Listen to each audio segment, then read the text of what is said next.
Book 7 Reception of Ulysses at the Palace of King Alcinous. Thus then did Ulysses wait and pray, but the girl drove on to town. When she reached her father's house, she drew up at the gateway, and her brothers, comely as the gods, gathered round her, took the mules out of the wagon, and carried the clothes into the house, while she went to her own room, where an old servant, Eurymedusa of Epira, lit the fire for her. This old woman had been brought by the sea from Epira and had been chosen as a prize for Alcinous because he was king over the Phaeacians, and the people obeyed him as though he were a god. She had been a nurse to Nausicaa and had now lit the fire for her and brought her supper for her into her own room. Presently Ulysses got up to go towards the town, and Minerva shed a thick mist all round him to hide him in case any of the proud Phaeacians who met him should be rude to him or ask him who he was. Then, as he was just entering the town, she came towards him in the likeness of a little girl carrying a pitcher. She stood right in front of him, and Ulysses said, "My dear, will you be so kind as to show me the house of King Alcinous? I am an unfortunate foreigner in distress, and do not know one in your town and country." Then Minerva said, "Yes, father stranger, I will show you the house you want, for Alcinous lives quite close to my own father. I will go before you and show you the way, but say not a word as you go, and do not look at any man nor ask him questions, for the people here cannot abide strangers, and do not like men who come from some other place. They are a seafaring folk, and sail the seas by the grace of Neptune, in ships that glide along like thought, or as a bird in the air." On this she led the way, and Ulysses followed her in her steps, but not one of the Phaeacians could see him as he passed through the city in the midst of them, for the great goddess Minerva, in all her good will towards him, had hidden him in a thick cloud of darkness. He admired their harbors, ships, places of assembly, and the lofty walls of the city, which, with the palisade on top of them, were very striking. And when they reached the king's house, Minerva said, "This is the house, father stranger, which you would have me show you. You will find a number of great people sitting at a table, but do not be afraid. Go straight in, for the bolder a man is, the more likely he is to carry his point, even though he is a stranger. First find the queen. Her name is Arete, and she comes of the same family as her husband Alcinous.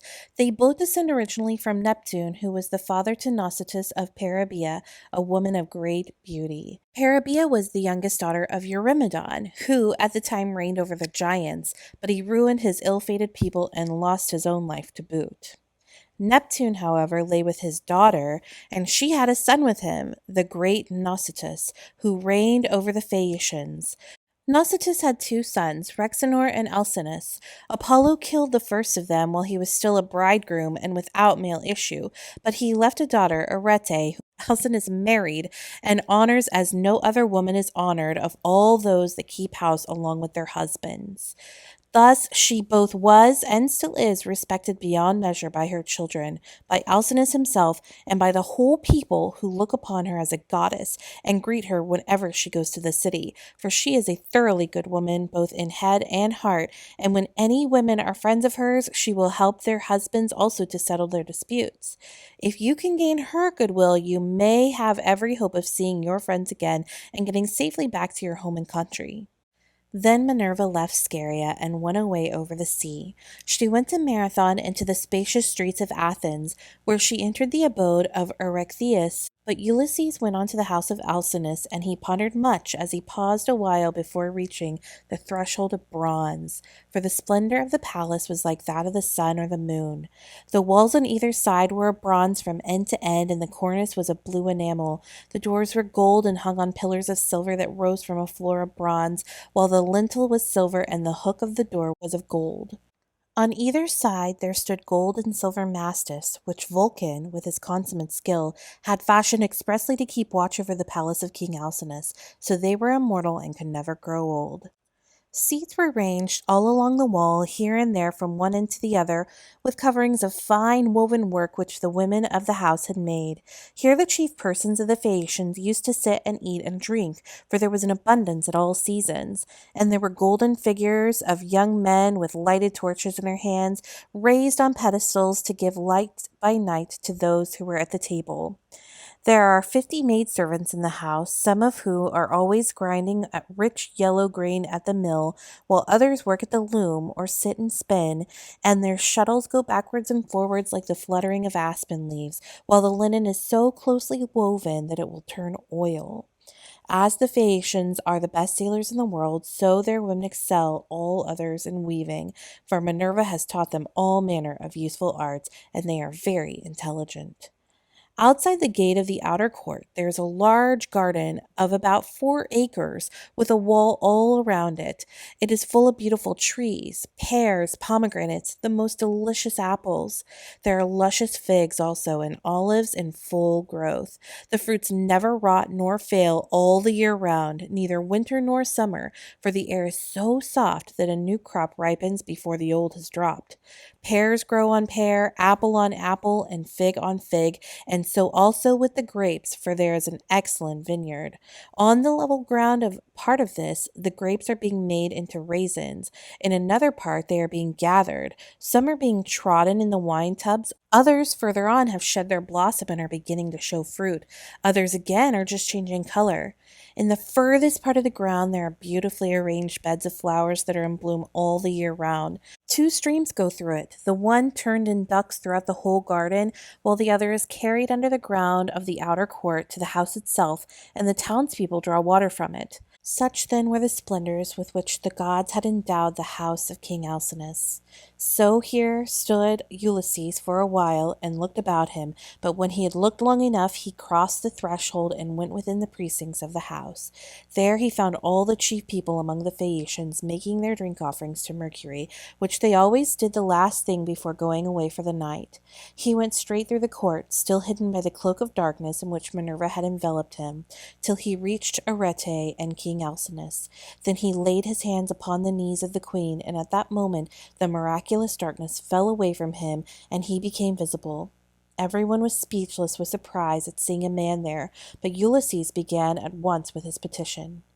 "Queen Arete," he exclaimed, "daughter of the great Rhexenor, in my distress I humbly pray you, as also your husband and these your guests, whom may heaven prosper with long life and happiness, and may they leave their possessions to their children and all the honors conferred upon them by the state, to help me home to my country as soon as possible, for I have been long in trouble and away from my friends."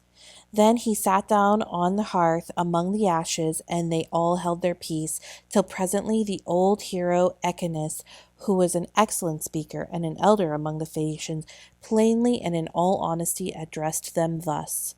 "Alcinous," said he, "it is not creditable to you that a stranger should be seen sitting among the ashes of your hearth. Everyone is waiting to hear what you are about to say. Tell him, then, to rise, take a seat on a stool inlaid with silver, and bid your servants mix some wine and water, that we may make a drink offering to Jove, the Lord of Thunder, who takes all well-disposed suppliants under his protection. And let the housekeeper give him some supper, of whatever there may be in the house." When Alcinous heard this, he took Ulysses by the hand, raised him from the hearth, and bade him take the seat of Laodamas, who had been sitting beside him and was his favorite son. A maidservant then brought him water in a beautiful golden ewer, and poured it into a silver basin for him to wash his hands, and she drew a clean table beside him. An upper servant brought him bread and offered him many good things of what there was in the house, and Ulysses ate and drank. Then Alcinous said to one of the servants, "Pontonous, mix a cup of wine and hand it round, that we may make drink offerings to Jove, the Lord of Thunder, who is protector of all well-disposed suppliants."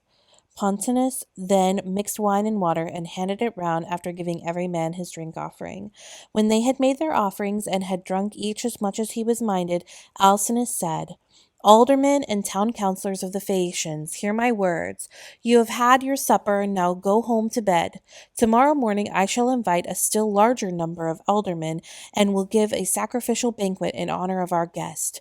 We can then discuss this question of his escort, and consider how we may at once send him back, rejoicing, to his own country, without trouble or inconvenience to himself, no matter how distant it may be. We must see that he comes to no harm while he is on his homeward journey, but when he is once at home, he will have to take the luck he was born with, for better or for worse, like other people. It is possible, however, that the stranger is one of the immortals who has come down from heaven to visit us, but in this case the gods are departing from their usual practice, for hitherto they have made themselves perfectly clear to us when we have been offering them hecatombs. They come and sit at our feast just like one of ourselves, and if any solitary wayfarer happens to stumble upon some or another of them, they affect no concealment, for we are as near of kin to the gods as the Cyclopes and the savage giants are. Then Ulysses said, Pray, Alcinous, do not take any such notion into your head. I have nothing of the immortal about me, neither in body nor mind, and most resemble those among you who are the most afflicted. Indeed, were I to tell you all that heaven has seen fit to lay upon me, you would say that I was still worse off than they are. Nevertheless, let me sup in spite of sorrow, for an empty stomach is a very importunate thing, and thrusts itself onto a man's notice no matter how dire is his distress. I am in great trouble, yet it insists that I shall eat and drink, bids me lay aside all memory of my sorrows, and dwells only on the due replenishing of itself. As for yourselves, do as you propose, and at break of day set about helping me to get home. I shall be content to die if I may first once more behold my property, my bondsmen, and all the greatness of my house. Thus did he speak. Everyone approved his saying, and agreed that he should have his escort inasmuch as he had spoken reasonably. Then, when they made their drink and offerings, and had drunk each as much as he was minded, they went home to bed, every man in his own abode, leaving Ulysses in the cloister with Arete and Alcinous, while the servants were taking the things away for after supper. Arete was the first to speak, for she recognized the shirt, cloak, and good clothes that Ulysses was wearing as the work of herself and of her maids. So she said, Stranger, before we go any further, there is a question I should like to ask you. Who and whence are you, and who gave you those clothes? Did you not say you had come here from beyond the sea? And Ulysses answered, It would be a long story, madam, were I to relate in full the tale of my misfortunes, for the hand of heaven has laid heavy upon me. But as regards your question, there is an island far away in the sea which is called the Ogygian. Here dwells the cunning and powerful goddess Calypso, daughter of Atlas. She lives by herself, far from all neighbors, human or divine. Fortune, however, brought me to her hearth, all desolate and alone, for Jove struck my ship with his thunderbolts and broke it up mid-ocean. My brave comrades were drowned, every man of them, but I stuck to the keel and was carried hither and thither for the space of 9 days, till at last during the darkness of the 10th night the gods brought me to the Ogygian island, where the great goddess Calypso lives. She took me in and treated me with the utmost kindness. Indeed, she wanted to make me immortal, that I might never grow old, but she could not persuade me to let her do so. I stayed with Calypso 7 years straight on end, and watered the good clothes she gave me with my tears during the whole time. But at last, when the 8th year came round, she bade me depart of her own free will, either because Jove had told her she must, or because she had changed her mind. She sent me from her island on a raft, which she provisioned with abundance of bread and wine. Moreover, she gave me good stout clothing, and sent me a wind that blew both warm and fair. Days 7 and 10 did I sail over the sea, and on the 18th I caught sight of the first outlines of the mountains upon your coast, and glad indeed was I to set eyes upon them. Nevertheless, there was still much trouble in store for me, for at this point Neptune would let me go no further, and raised a great storm against me. The sea was so terribly high that I could no longer keep to my raft, which went to pieces under the fury of the gale, and I had to swim for it till the wind and the current brought me to your shores. There I tried to land, but could not, for it was a bad place, and the waves dashed me against the rocks. So I again took to the sea, and swam on till I came to the river that seemed the most likely landing place, for there were no rocks, and it was sheltered from the wind. Here then I got out of the water, and gathered my senses together again. Night was coming on, so I left the river, and went into a thicket, where I covered myself all over with leaves, and presently heaven sent me off into a very deep sleep. Sick and sorry as I was, I slept among the leaves all night and through the next day till the afternoon, when I woke as the sun was westering, and saw your daughter's maidservants playing upon the beach, and your daughter among them looking like a goddess. I besought her aid, and she proved to be of an excellent disposition, much more so than could be expected from so young a person, for young people are apt to be thoughtless. She gave me plenty of bread and wine, and when she had me washed in the river, she also gave me the clothes in which you see me. Now, therefore, though it has pained me to do so, I have told you the whole truth. Then Alcinous said, Stranger, it was very wrong of my daughter not to bring you at once to my house along with the maids, seeing that she was the first person whose aid you asked. Pray, do not scold her, replied Ulysses. She is not to blame. She did tell me to follow along with the maids, but I was ashamed and afraid, for I thought you might perhaps be displeased if you saw me. Every human being is sometimes a little suspicious and irritable. Stranger, replied Alcinous, I am not the kind of man to get angry about nothing. It is always better to be reasonable. But by Father Jove, Minerva, and Apollo, now that I see what kind of person you are, and how much you think as I do, I wish you would stay here, marry my daughter, and become my son-in-law. If you will stay, I will give you a house and an estate, but no one, heaven forbid, shall keep you here against your own wish, and that you may be sure of, this I will attend tomorrow to the matter of your escort. You can sleep during the whole voyage if you like, and the men shall sail you over smooth waters, either to your own home or wherever you please, even though it be a long way further off than Euboea, which those of my people who saw it when they took yellow-haired Rhadamanthus to see Tityus, the son of Gaia, tell me is the furthest of any place. And yet they did the whole voyage in a single day without distressing themselves, and came back again afterwards. You will thus see how much my ships excel all others, and what magnificent oarsmen my sailors are. Then was Ulysses glad, and prayed aloud, saying, Father Jove, grant that Alcinous may do all he has said, for so he will win an imperishable name among mankind, and at the same time I shall return to my country.